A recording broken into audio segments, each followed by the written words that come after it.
of the Jimmy Canz Show. Today, another classic Supercard retrospective. We are going to discuss Starrcade 84, the $1 Million Challenge. Getting into the hot and heavy thick of it now.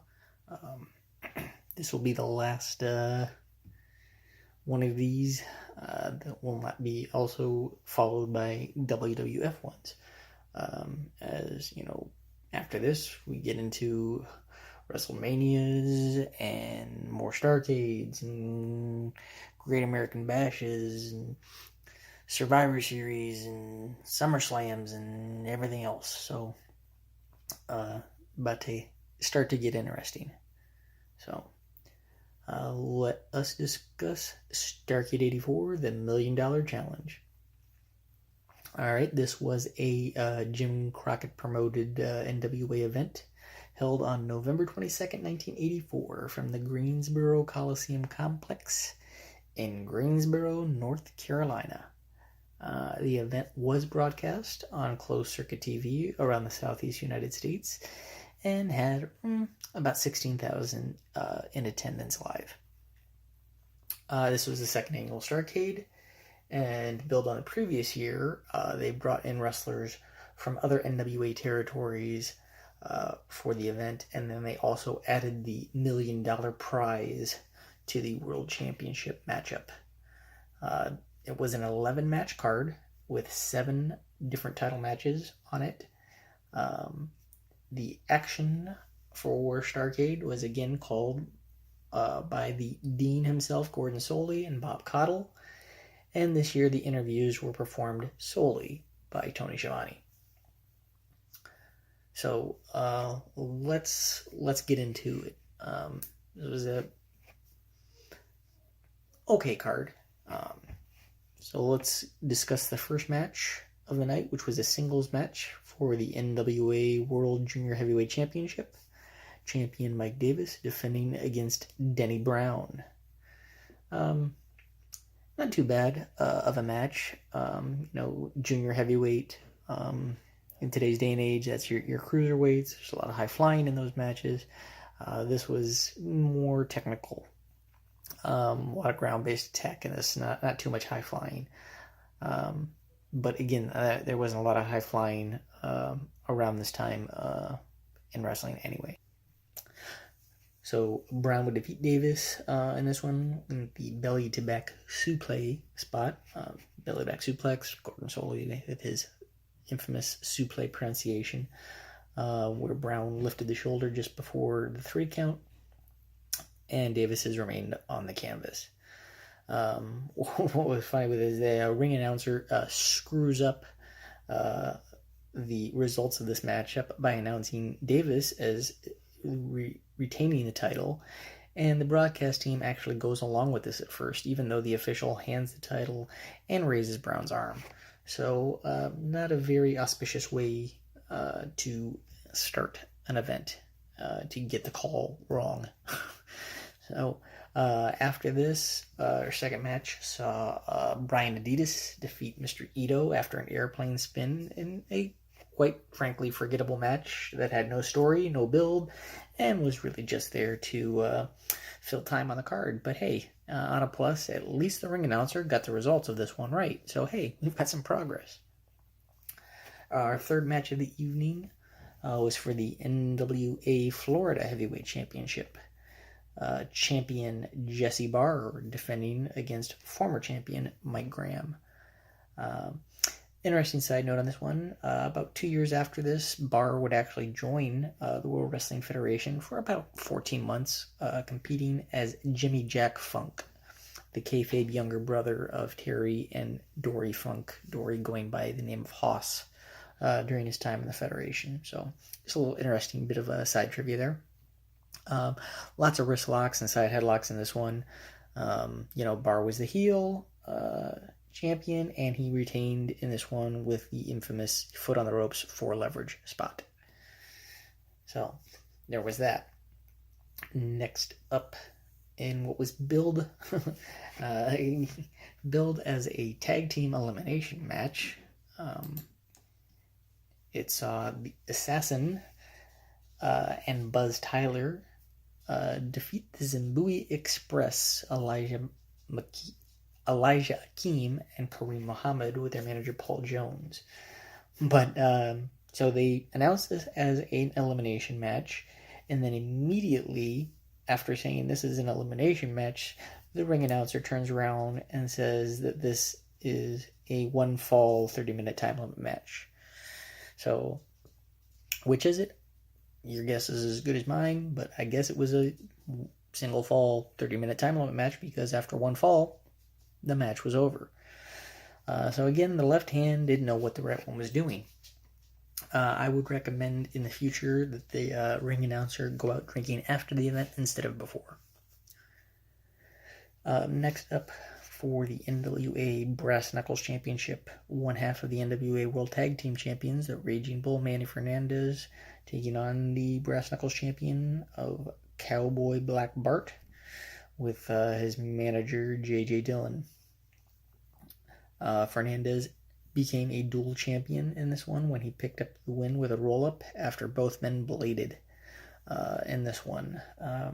Not too surprising, both men wanted color in this one. Brass Knuckles match, no DQ type situation. Southern Wrestling, no big surprise. In a loser leaves town tuxedo street fight, Paul Jones took on the Boogie Woogie Man himself, Jimmy Valiant. This was the first match of the night where the combatants got entrances. So that was, starting to see the NWA catch on a little bit here. Crockett specifically, to the idea of actually, having some entertainment in his professional wrestling. Jones got the win in this one, but again, this was a kind of confusing finish. So it's a tuxedo match. What was the point of the tuxedos? I thought in a tuxedo match, if you got the tuxedo off your opponent, you won. But that wasn't the case here, because Valiant got the tuxedo off Jones, and the match continued until there was an actual pinfall. And Jones ended up getting the win after J.J. Dillon interfered and hit Valiant with a foreign object. So, again, I don't understand the reasoning behind making it a tuxedo match if you weren't going to use the tuxedo stipulation. Next up for the NWA Mid-Atlantic Championship, champion Ron Bass with J.J. Dillon and his manager took on Dick Slater. And this one, again, both men did get entrances, but what was unusual in this one was they both kind of came out at the same time. So it was odd. Bass ended up retaining his title in this one because Slater was disqualified for striking the referee. Next up was a tag team matchup with the Russians, compiled of the Russian Bear, Ivan Koloff, and the Russian Nightmare, Nikita Koloff, taking on the team of Ole Anderson and Keith Larson, with Don Kernoodle in their corner. The Russians actually got an entrance in this one. They came out to the Soviet national anthem to a lot of heat. And the Koloffs picked up the win in this one after Ivan knocked Larson out with the chain when the official was distracted due to brawling going on the outside between Anderson, Kernoodle, and Nikita. And probably what I will consider match of the night was the no DQ match for the NWA World Television Championship, where champion Tully Blanchard with James J. Dillon in his corner defended against Ricky Steamboat. Each man put up $10,000 of their own money in this one, and they also had the stipulation that if Tully got counted out, he would lose the title, the infamous no-run rule. Both men got full entrances. Great series of moves and counters in this one. Like I said, match of the night in my opinion. These two were ahead of their time and could probably have, compete in today's product. They just, were consummate professionals and really understood the business.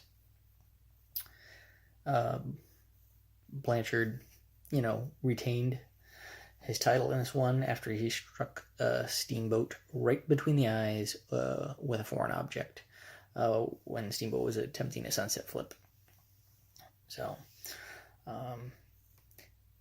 next up, we had the NWA United States Heavyweight Championship matchup between champion Chief Wahoo McDaniel and superstar Billy Graham. Both men had full entrances in this one. Graham, at this point in his career, was doing that stupid karate gimmick. No idea why he ever went to that. One of the most charismatic competitors ever, resorting to corny karate, stereotypical karate moves, and just didn't fit him at all. This didn't make a lot of sense. And this match was just hot garbage. Both men, at this point were, let's be honest, they were past their prime, and the finish with McDaniel hitting some type of a chop across the chest as Graham came off the ropes, and then just dropping down for the pinfall. I mean, just what was the point of that? There was no build in this. And the sudden ending of a low impact move just left everybody laying, left everything flat. Especially, following the great match that came before for the TV title. And then last but not least, our main event. The $1 Million Challenge for the NWA Championship with special referee Smokin' Joe Frazier. Challenger, the American Dream Dusty Rhodes, came out to Prince's Purple Rain. And he took on champion Nature Boy Ric Flair, who entered to his normal 2001 Space Odyssey theme. Pretty solid match. What else would you expect from Rhodes and Flair? But ending left a lot to be desired. Flair retained due to referee stoppage due to Dusty bleeding over the eye. Putting a boxer in as a referee wasn't unheard of, but then having a boxing blood stoppage in a wrestling match didn't go over well with the fans. In hindsight, in retrospect, knowing how things all played out, I understand why they did it, but it just didn't hit that night. Obviously this was done to help build to the following year, because the following year would see, Rhodes and Flair square off again. So, long-term booking was really the reason for this, but that evening just didn't hit for the event itself. So all in all, I think this was better than the first Starrcade, but by no means it was perfect. Blown call after